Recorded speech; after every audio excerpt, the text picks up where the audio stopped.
The one that I thought would be easiest would be because of my relationship with President Putin, but he's let me down. He's really let me down. I mean, he's killing many people, and he's losing more people than he's killing.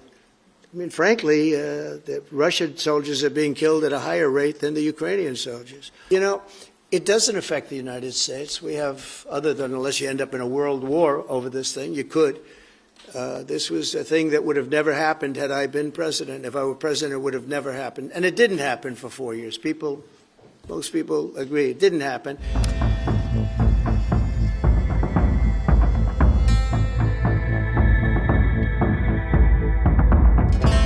I'm very honored to tell you that we've solved 7 wars, wars that were unsolvable, wars that couldn't be negotiated or done. The U.S. has done 7 of them. The one that I thought would be easiest would be because of my relationship with President Putin, but he's let me down. He's really let me down. It was going to be Russia and Ukraine, but we'll see how that turns out. But that turned out to be, I thought it might be among the easiest of the group. But we had settled just about every conflict, and as you know, we're working very hard on Israel and Gaza. All that's happening over there. Complex, but it's going to get done. It'll all get done right. And likewise, Russia and Ukraine will get done. But you never know in war. You know, war is a different thing. Things happen that are very opposite of what you thought. You thought you were going to have an easy time or a hard time, and it turns out to be the reverse. Mr. President, you say that President Putin has let you down. Have negotiations run out of road, and what are your next steps to compel an end to this war? Well, he has let me down. I mean, he's killing many people, and he's losing more people than he's killing. I mean, frankly, the Russian soldiers are being killed at a higher rate than the Ukrainian soldiers. But, yeah, he said, let me down. I don't like to see. It's death. You know, it doesn't affect the United States. We have, other than unless you end up in a world war over this thing, you could. This was a thing that would have never happened had I been president. If I were president, it would have never happened. And it didn't happen for 4 years.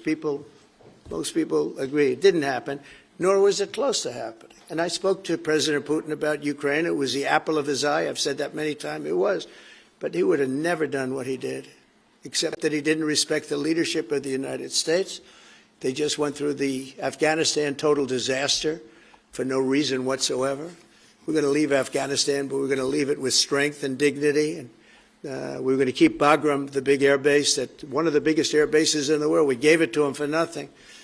We're trying to get it back, by the way. Okay, that could be a little breaking news. We're trying to get it back because they need things from us. We want that base back.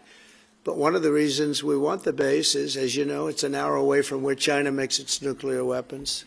So a lot of things are happening, but I am very disappointed in the fact that that one's not settled. To think that we settled Azerbaijan and Albania as an example, it was going on for years. It was never going to be settled. If you remember, the prime minister and the presidents, they were there for many years. They said, when they were in my office, we settled. And they started off at both sides of the Oval Office so far away. I didn't know you could be so far away.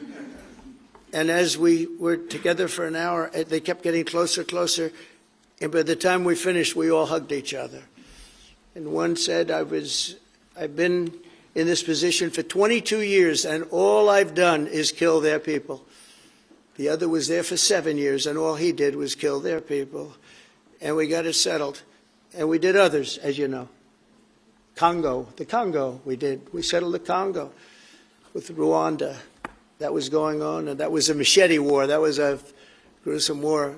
Many people, close to 10 million people killed. We got that settled.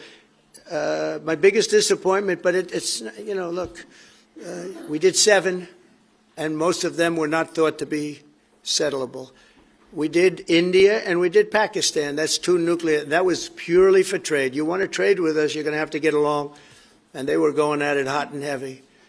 But the Russia situation, I hope we're going to have some good news for you coming up. But Again, it doesn't affect the United States. And look, it doesn't so much affect you. Of course, you are a lot closer to the scene than we are. We have a whole ocean separating us. But I will say this, it's millions of people have died in that war, millions of souls. And they're not American. The soldiers, mostly soldiers, as you know. The soldiers are being killed at levels that nobody's seen since the Second World War. But they're being killed. And I feel I have an obligation to get it settled for that reason. Thank you. And just to add on that question, because we have to put extra pressure on Putin. And it's only when the President has put pressure on Putin that he's actually shown any inclination to move. So we have to ramp that pressure up. I think it's important to have this conversation in the context of what's happened in recent weeks. We saw damage and bombing to the British Council in Kyiv. These are targets that it was thought until recently were not targets that would be hit. The British Council, the European Union Embassy, the Council of Ministers, where President Zelensky's ministers' work was hit. Again, these were thought to be places that wouldn't be hit. And then the incursion into Poland last week. And if you put that together, what you can see is either an emboldenment or at least an increased recklessness on Putin's part. And that's why I said earlier that they're not the actions of someone who wants peace. So we have to ramp up. And we discussed earlier today, we have built the coalition of the willing with British leadership and French leadership, stepping up with military planning in the seas, in the sky, on the ground, and ramping up what we do with the Ukrainians themselves. And of course, that, taken with an American guarantee, is now an example, I think, of the challenge of Europe stepping up to the plate, which it has done in the last few months, to show through what we and the French have done that we're prepared to take the lead in this and take the necessary measures. But that's a war that could have been a third world war, and I don't think we're going to be there now. But that was heading to a third world war, and what a shame it is. What a shame it is. Mr. President, do you want to call some of the I would love to call a outlets? few of them. Bev, do you want to have a question? I've got to come back to you. Bev Turner, GB News. Thank you. Having been in DC for a few weeks, it's really interesting to see how you run the country as a proud Christian leader. And it really begs the question to the Prime Minister, if you don't mind, are we still a Christian country? But also... When you say we, are you talking here or... Here. The Here? UK. I'm still British. I might I'd live in rather America. have I'm him still answer British. that question. But also... I can't give you that answer.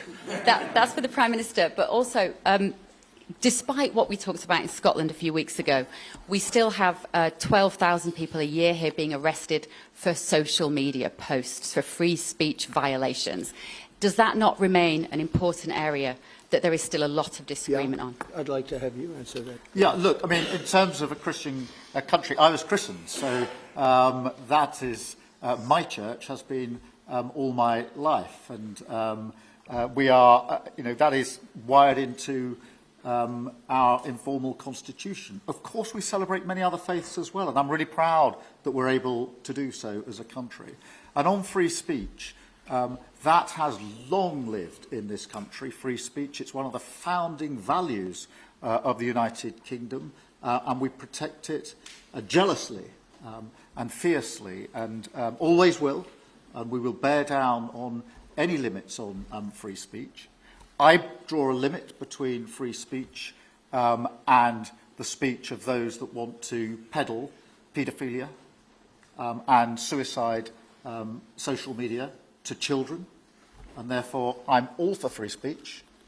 I'm also for protecting children from things that will harm them, paedophiles, those that peddle suicide, which had a terrible consequence for individual, particularly teenagers.